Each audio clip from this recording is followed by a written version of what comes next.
نحمده ونصلي ونسلم على رسوله النبي الكريم اما بعد فاعوذ باللہ من الشیطان الرجیم بسم اللہ الرحمن الرحیم۔ اسلام کی روشنی میں آج ہمارا دوسرے حصے کا سبق نمبر 2 ہے۔ موضوع ہے ہمارا خدا۔ آمنت باللہ، میں اللہ پر ایمان لایا۔ سوال: اللہ تعالیٰ کے ساتھ مسلمانوں کا کیا عقیدہ ہونا چاہیے؟ بڑا ہی ضروری یہ سوال اور بڑا ہی محبت بھرا یہ سوال۔ اس کا جواب ہے کہ اللہ تعالیٰ کے ساتھ مسلمانوں کا کیا عقیدہ ہونا چاہیے۔ اس میں 13 نکات ہیں۔ نمبر 1، اللہ ایک ہے، اس کا کوئی شریک نہیں، وہی اس کا مستحق ہے کہ اس کی عبادت کی جائے، اس کے علاوہ کسی کی عبادت نہ کی جائے۔ نہ وہ کسی کا باپ ہے، نہ وہ کسی کا بیٹا ہے، نہ اس کی زوجہ ہے، نہ اس کی کوئی اولاد ہے، اور نہ ہی اس کا کوئی ہم مثل ہے۔ سبحان اللہ۔ نمبر 2، اللہ تعالیٰ کی ذات تمام کمالات اور خوبیوں والی ہے، جو ہر قسم کے عیب، نقص اور کمزوری سے پاک صاف ہے۔ وہ ہر ایسی صفت سے پاک ہے جس سے عیب یا نقص یا کسی دوسری چیز کی طرف احتیاج، حاجت لازم آئے۔ نمبر 3، وہ بے پرواہ ہے، کسی کا محتاج نہیں۔ تمام جہان، ساری کائنات، ہر شے، کل کائنات اس مالک پروردگار کی محتاج ہے، بے شک۔ نمبر 4، وہی سب سے اول ہے کہ جب کچھ نہ تھا وہ تھا۔ وہی سب سے آخر ہے، یعنی جب کچھ نہ ہوگا جب بھی وہ رہے گا، اور اس کی تمام صفتیں اس کی ذات کی طرح ازلی ابدی ہیں، یعنی ہمیشہ سے ہیں اور ہمیشہ رہیں گی۔ سبحان اللہ۔ نمبر 5، وہ حی القیوم ہے، یعنی وہ خود زندہ ہے اور سب کی زندگیاں اس کے ہاتھ میں ہیں۔ زندگی موت اس کے ہاتھ میں ہے، جسے چاہے زندگی بخش دے، زندہ کرے، اور جسے چاہے موت عطا کر دے۔ نمبر 6، وہ قدیر ہے، ہر چیز پر قادر ہے۔ فرمایا ان اللہ علی کل شیء قدیر، بڑی طاقت اور قدرت والا ہے، جو چاہے جیسا چاہے کرے، جس کو چاہے جس طرح کرنا چاہے کر سکتا ہے، اس پر کسی کی قدرت نہیں، وہ خود علی کل شیء قدیر ہے۔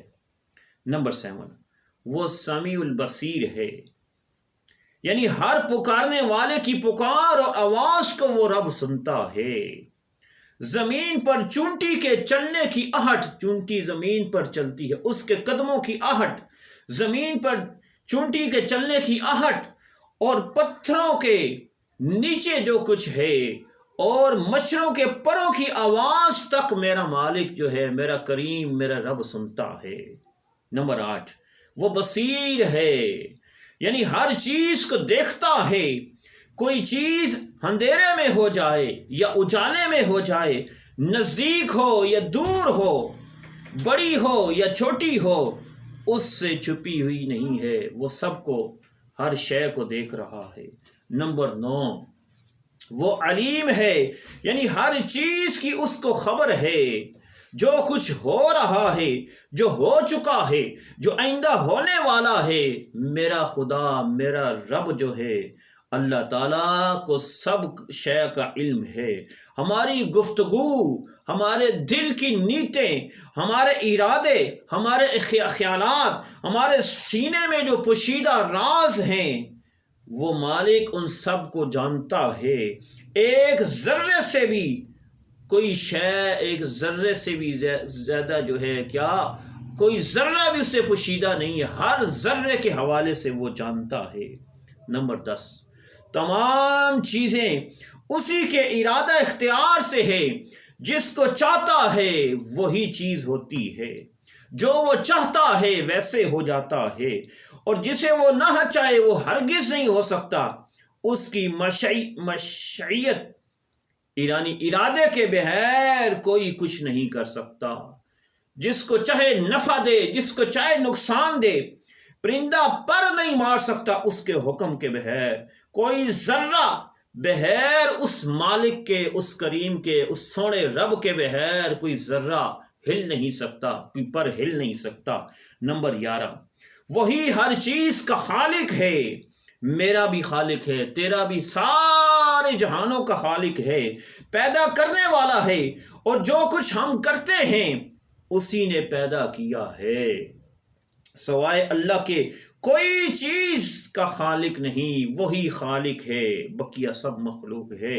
وہ اکیلا تمام جہان پیدا کرنے والا ہے، ہر چھوٹی بڑی چیز اس کی مخلوق ہے، اور اسی نے پیدا کی ہے۔ جس چیز کو چاہتا ہے پیدا کرتا ہے۔ ارے آسمان بھی بنائے اسی نے پیدا کیا ہے، زمین بھی اسی نے پیدا کی ہے، ستارے بھی اسی نے پیدا کیے ہیں، یہ چاند، یہ ستارے، یہ آسمان بغیر پلل کے ہر شے اسی نے پیدا کیا ہے۔ جمال بھی اس نے بنایا ہے، کمال بھی اس نے بنایا ہے، جنت بھی اس نے بنائی ہے۔ آدم علیہ السلام کو بھی اس رب نے پیدا کیا ہے، میرے پیارے آقا تو جہاں صلی اللہ علیہ وسلم کو بھی رب نے پیدا کیا ہے۔ بس وہ کن کہتا ہے تو شے پیدا ہو جاتی ہے۔ سبحان اللہ۔ نمبر 12، وہی رازق ہے سارے اشیاء کا، چھوٹی سے چھوٹی، بڑی سے بڑی مخلوق کو رزق پہنچاتا ہے، روزی دیتا ہے، وہی ہر چیز کی پرورش کرتا ہے۔ وہ رب العالمین ہے، وہ سمندر کی تہوں میں بھی مچھلیوں کو بھی خوراک دے رہا ہے، پتھروں کے اندر بھی حشرات کو بھی خوراک دے رہا ہے، جنگل میں بھی جانوروں کو بھی خوراک دے رہا ہے، انسانوں کو بھی خوراک دے رہا ہے۔ وہ مالک جو ہے چونٹیوں کو بھی خوراک دے رہا ہے۔ وہ تمام مخلوقات کا وہی مالک ہے، وہی رازق ہے، وہی خالق ہے۔ نمبر 13، وہ کلام بھی کرتا ہے، تمام آسمانی کتابیں اور قرآن مجید جو ہے وہ اللہ تعالیٰ کا کلام ہے۔ سوال، اللہ تعالیٰ کس چیز سے دیکھتا اور سنتا ہے؟ جواب، اللہ تعالیٰ کی صفتیں بھی اس کی شان کے مطابق ہیں۔ بے شک وہ سنتا ہے، دیکھتا ہے، کلام کرتا ہے، مگر ہماری طرح دیکھنے کے لیے آنکھ کا، سننے کے لیے کان کا، کلام کرنے کے لیے زبان کا محتاج نہیں ہے، وہ کسی شے کا محتاج نہیں ہے۔ وہ بے کان کے سنتا ہے، اس کے سننے کے لیے ہوا کے واسطے کی بھی ضرورت نہیں ہے۔ بے آنکھ دیکھتا ہے، اس کے دیکھنے کے لیے روشنی کی بھی وہ محتاج نہیں ہے۔ وہ بے زبان کے بولتا ہے، اس کا کلام آواز اور الفاظ سے پاک ہے۔ وہ ذات کسی کے محتاج نہیں ہے۔ وہ میرا اور ساری دنیا کا، ہر شے کا، فرشتوں کا، انبیاء کا، انسانوں کا، جانوروں کا، پتھروں کا، شجر کا، سارے جہانوں کا مالک کون ہے؟ میرا اللہ ہے۔ السلام علیکم ورحمۃ اللہ وبرکاتہ۔